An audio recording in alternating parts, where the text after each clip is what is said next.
All right, let's jump right into this explainer. Today we're looking at something incredibly fascinating. The emergency brakes developers use when a deployed AI goes completely rogue. We spend so much time talking about how AI models are tested before they're released, but what happens after? Imagine an AI running a city's power grid or managing huge financial portfolios, and it suddenly starts making inexplicable, destructive decisions. What tools do companies actually have when a model goes off the rails in the real world and real lives or economies are literally on the line? The crucial question we're exploring today is what happens when all that rigorous pre-deployment safety testing just isn't enough. In modern engineering, the gold standard is designing out hazards before a product ever reaches a user. But frontier AI? It's a whole different beast. The impacts can be extreme and the capabilities are notoriously hard to foresee. When an AI meets the real world, it collides with billions of unpredictable human interactions. We have to remember that a testing lab is a sterile, controlled environment. The real world? Total chaos. And that chaos is the ultimate stress test for any intelligence, artificial or human. And researchers point out a pretty chilling reality here. Pre-deployment testing is never enough. It absolutely demands a defense-in-depth strategy. Think of it like a medieval castle. You don't just have one locked gate, right? You got a moat, tall outer walls, inner guards, the whole shebang. Pre-deployment red teaming, that just builds the very first wall. Certain capabilities and misuses only emerge once an AI is actually out in the wild. So, we really have to prepare for that moment when a model that passed every single safety check suddenly exhibits catastrophic behavior that literally no one saw coming. Here's our agenda for today. 1. When pre-deployment safety fails. 2. The deployment correction toolbox. 3. The 4-step response framework. 4. AI incident response challenges. And 5. Transparency and legal compliance. All right, Section 1. When pre-deployment safety fails. The post-deployment reality. To understand how seemingly safe models can quickly turn dangerous, we really have to look at how they're used and updated over time. It's not always about a model being inherently evil. Sometimes, seemingly innocent changes trigger massive risks. Take a simple update, like a developer increasing the number of prompts a user can send per hour. Suddenly, users have the bandwidth to string models together to build auto-GPT architectures. And if you're not familiar, an auto-GPT is when an AI prompts itself, creating its own inner monologue to complete complex tasks autonomously. The source material outlines a chilling scenario where this simple limit increase allows these autonomous agents to be inadvertently used to run destabilization campaigns against governments. No way we could have predicted that from a limit bump, right? It's also a constant race against bad actors, inventing novel prompt injection attacks, essentially tricking the AI's core programming with deceptive wording to bypass safety limits before developers even realize the vulnerabilities exist. Moving on to Section 2, the Deployment Correction Toolbox, Circuit Breakers for AI. When those terrifying scenarios actually happen, developers turn to their correction toolbox. You can think of this like the famous andon cord on a Toyota assembly line, that physical rope any factory worker can pull to instantly halt production if they spot a critical defect. This toolkit is highly scalable, letting companies mix and match interventions. It ranges from super targeted actions like blocklisting a single malicious user or limiting access frequency to slow down misinformation, all the way up to entirely decommissioning a model. They might also prohibit deployment in high-stakes environments. This is crucial because a failure in a customer service chatbot just means a frustrated shopper. But an AI operating in a self-driving car needs ultra-responsive circuit breakers because a failure there could be fatal. Weighing these options usually comes down to comparing a partial restriction versus a full-blown emergency shutdown. Say an AI starts generating dangerous biological weapon designs. A developer might implement a partial restriction, using automated filtering to catch and block that specific text. It's kind of like putting a Band-Aid on a cut. But what if the model's fundamental architecture is compromised? What if it's acting more like a contagious virus? If a model starts teaching anyone on the internet how to bypass global security systems, filtering a few keywords just isn't going to cut it. When automated filters can't catch the attacks fast enough, the only option left is the emergency shutdown, literally pulling the plug and removing the model from the market entirely.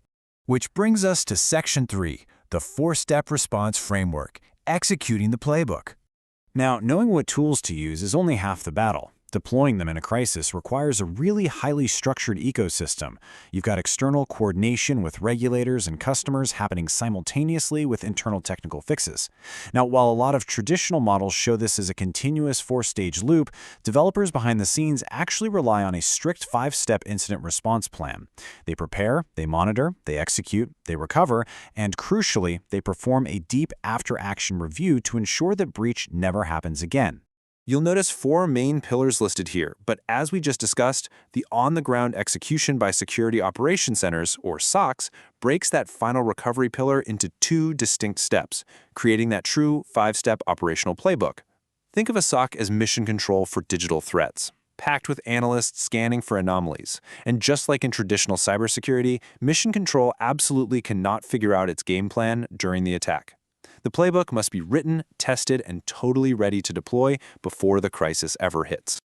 The first two phases, preparation and monitoring, require intense foresight.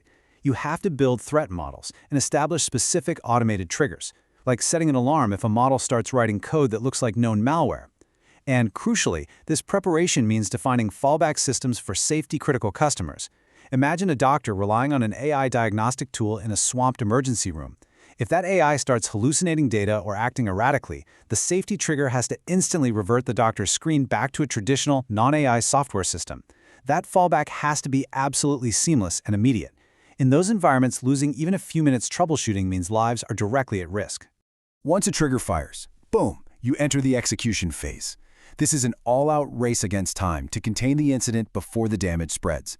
We're talking disabling compromised accounts, rolling out emergency patches, and alerting key stakeholders like CISA, the Cybersecurity and Infrastructure Security Agency. This frantic containment is then immediately followed by a careful, methodical recovery process to safely restore services. But again, that only happens once Mission Control has verifiably eliminated the root cause. Okay, Section 4. AI Incident Response Challenges, Racing Against the Machine. Executing this playbook is incredibly difficult, mainly because of the unique, hyper-fast challenges of frontier AI. Because automated systems fail so rapidly, human intervention is almost always way too slow. We saw this in finance with the infamous 2012 Knight Capital glitch, which caused a staggering $440 million loss in under 45 minutes. That is terrifying speed. But AI failures, they can happen even faster, literally in fractions of a second. On top of that, mission control analysts face immense data overload and severe alert fatigue. If you get 1 million false alarms a day, human nature says you might just miss the one real biological threat. And the absolute worst-case scenario is the loss of control. If a model's weights are exfiltrated, meaning the core brain or secret algorithmic recipe is stolen, pulling the emergency brake on your own servers does absolutely nothing. The attackers are already running their own cloned version out in the wild. And finally, Section 5, Transparency and Legal Compliance, the EU AI Act. All of this incident response and deployment correction ties directly into some very strict legal obligations, specifically the upcoming EU AI Act. The timeline here is super aggressive, culminating in August 2026, when Article 50 imposes sweeping transparency rules on both AI providers and deployers. Now, you might be wondering, why do developers care so much right now about an August 2026 deadline? Well, it's because rebuilding underlying AI architectures to securely include machine-readable transparency takes years of complex engineering. The industry is scrambling right now because just flipping a switch in 2026 won't work. The foundation literally has to be built today. Under Article 50, companies have 4 major obligations that directly impact us, the consumers.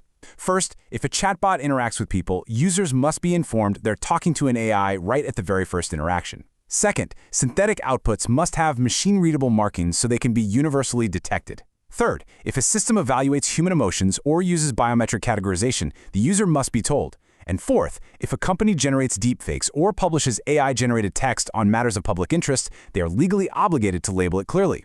This means that in the near future, if you're reading a political article, the publisher cannot hide the fact that an AI wrote it in the fine print. It has to be front and center. To help companies actually comply with these strict rules, an upcoming code of practice is going to standardize how AI-generated content is watermarked and visually labeled across Europe. They're developing standard visual labels, like AI in English or KI in German, and defining technical standards for metadata provenance. You can think of metadata provenance like an invisible digital fingerprint permanently stamped onto a file. Even if a bad actor crops an AI-generated image or copies a paragraph of text into a new document, that hidden digital trail remains completely intact. This is a game changer because it allows incident responders to track exactly where the rogue content originated and pull the correct emergency brake. So, we've seen how developers build intricate toolboxes and stripped 5-step frameworks to pull the emergency brake. We've seen how global regulators are enforcing transparency so we can track the fallout of a system collapse. But it leaves us with a truly critical question to ponder. As frontier AI models grow exponentially more capable, iterating and potentially failing in fractions of a millisecond, will our carefully crafted, human-designed emergency brakes ever be fast enough to stop a catastrophic threat we couldn't even predict? Thanks for joining me on this explainer. Keep questioning the systems around you, and I'll see you next time.